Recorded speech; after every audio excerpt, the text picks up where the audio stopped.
All right, how's everybody doing? This is the Comic Samurai.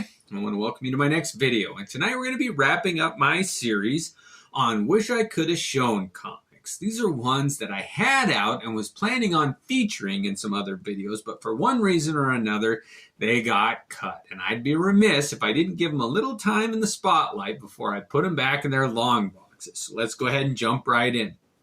First up, we got this beautiful Miracle Man number 21, and this is one of my all-time favorite comic book covers. When I do my best 50 comic book covers, this is definitely going to make that list, but it was cut from my black comic covers video because I just had so many. Something had to give, and I featured it before in one of my Hidden Gems video, and I still believe this is one of the most underrated comic books in existence. I love this cover of that character, Evelyn Cream, and his sapphire teeth. Oh, that blue glow is unlike anything I've ever seen in comic books before. Let's go ahead and move it on. Next up, we got JSA number 40. And a lot of these are going to be ones that I wanted to feature in my black comic book covers, but I just had so many that some of them had to give. They didn't fit the narrative. I try to make a story in my videos, and I couldn't make this one fit, but I love this JSA cover that features Dr. Midnight. He is one of my favorite characters. What an enigmatic, just, mysterious comic book superheroes. He's a doctor, he's a surgeon, and there's some blood black splattered on that background. And the image of that character isolated on this cover is one of my favorites. Rag Morales. He's one of my favorites. Next up, we got Hitman number 23. And this has got a beautiful cover. That whole series was great, and I love this black cover. It's such a simple image. But for some reason, I didn't show it in my black comic book covers, and I wish I would have. I love this graphically well done image where they just use a few colors. If they're going to do not just black and white, just use a little bit of red or one other color. And they use that trope very well on this cover. Let's move it on. Next up, we got The Crow Dead Time number 3.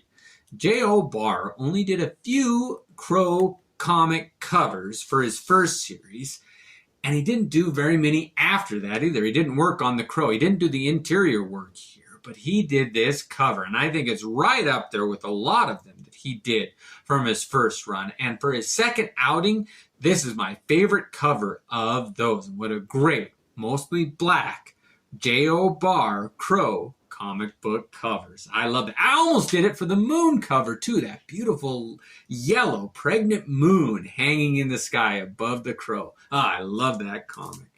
Next up, we got Daredevil number 171. And there are so many great Daredevil comics that have black covers that I couldn't show all of them, but I wish I could have showed this one. That Frank Miller image of Daredevil kicking the Kingpin, and the size difference between those two. I mean, look at the thickness of Daredevil's legs compared to those of the Kingpin's. I almost featured this one in my legs video too. It had so many great aspects to it, but something had to give. But I love this cover.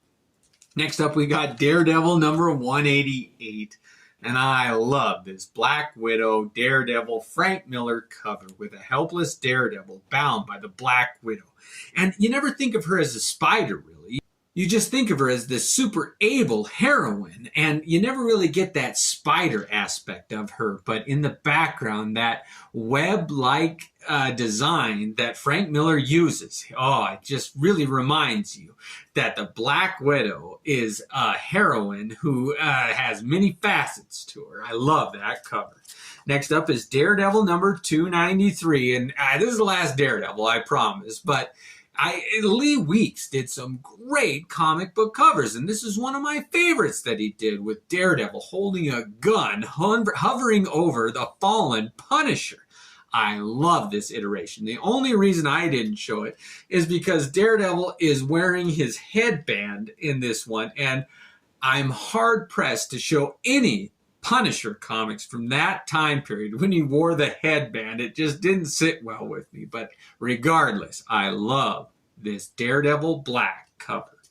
Next up, we got Action Comics number 644, and this features such a great Superman cover. And if you look real close, you can see that his eyes are one of the few colors in here, and they're red. Oh, I just love that cover done by George Perez. I really wanted to show it, but I had so many black covers that something had to give, and I regret that this is one I wasn't able to give its due attention to. Next up is Spectacular Spider-Man number 140, and I absolutely love this cover. When I think this is Sal Buscema. Yes, not John Buscema, but Sal Buscema. His work on the Spectacular Spider-Man was right during the wheelhouse when I was really big into comic books, and this is one of my favorites that he did. I love that image of like a scope point of view and Spider-Man in front of the Statue of Liberty. I love that. But I didn't show it because I couldn't explain what his web was attached to. There is no buildings anywhere close that his web could be connected to. I was like, oh, maybe it's a helicopter. So once I realized that, I was like, oh, I can show this comic now. All right. Next up, we got Savage Dragon number 90. And the only reason I didn't show this one is because I didn't want it to be such a downer. The word balloons on this one kind of have a depressing message in it. And I was like, I don't want to bring the tone down. But what a beautiful melancholy cover this one is. And if I didn't have the through line of my black covers being just exciting, great, dynamic images, I would have included this one, but I didn't want to bring it down. And this really is a great Black Savage Dragon cover. Speaking of great black covers, this Green Lantern number 47 is one of my all-time favorites. I wish I could feature this one in every video that I make. I think it's underrated cover. I think it's a great story inside. I love the reintroduction of Green Arrow, Green Lantern teaming up again, and they couldn't have done a better example of a cover for this one when they bring those two characters back than they did. I love this black cover. Next up, all right, we're moving into my honorable mentions, and this is Skull Kill Crew number 1. And the only reason I didn't show this is because it didn't really fit any of my other videos, but I love this image. Anytime they have a strange aperture or an opening that you're looking through, I love it, like the arching legs trope. But this one is the mouth opening, and I started getting those together. Anytime I saw an image through the opening of a mouth, like there's a hard-boiled comic that uses that, I kept them out, but I didn't have enough. I couldn't find enough example to make a whole video out of it, so I just have to show this one now in my honorable mentions. That image of a Skrull with his back of his head blown off, and you see an image through his mouth. It is so gory. I think this is underrated. I like that. Next up is Silver Surfer number 55, and this was another one that just didn't fit any of the other caveats of the videos that I had made, any of the other themes. But I love this image of Thanos holding the Silver Surfer up, who is totally defeated. And if you look in the background, Doctor Strange is being hung by his cape, and Wolverine is defeated. And in the story, in the timeline of the Marvel Universe, there was a time where Wolverine was dead. I mean, it's only a matter of minutes before he's resurrected, I think, in the storyline.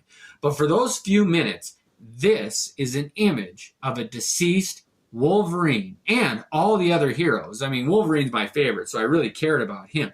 But man, Thanos really did defeat and kill these heroes on the covers of this comic book. You know what? I'm going to keep this one out and put it in the hidden gems. I like that. The idea of these are really the dead superheroes. In a matter of time, in the Marvel Universe, they're deceased. All right, next up we got Solar Man of the Atom number 3. And this is a beautiful Barry Windsor Smith cover.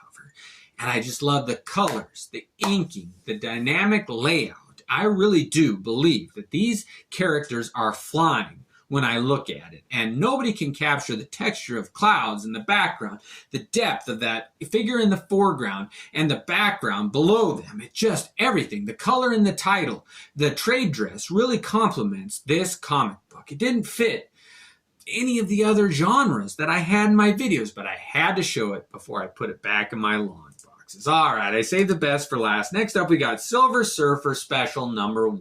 And this is just a great cover here. I love this image, and it's an overlooked, underrated comic book that kind of restarts Silver Surfer. It came out before his regular series started, And it's just an amazing comic book. John Byrne does the interior arts, and I think he had a hand in this cover. Don't quote me on that. It might be one of the Bishimas I think I'm looking at, but it is just an amazing cover. I love this one. This one's a Silver Surfer #1 that you can get easily for under, I bet you could find one under $75 in good shape, and I just love this one. It's not exactly a black cover, so I couldn't include that in the black video, but I love this comic book, and I liked all of those, and I just wanted to shine a little light on them and spread a little love before I put them back in their long boxes and they sleep for a while until I read them again. So I hope you enjoyed this, my revisitation of some of these comic books that I just had to show. Catch me next time. Thanks for joining me and have a great night.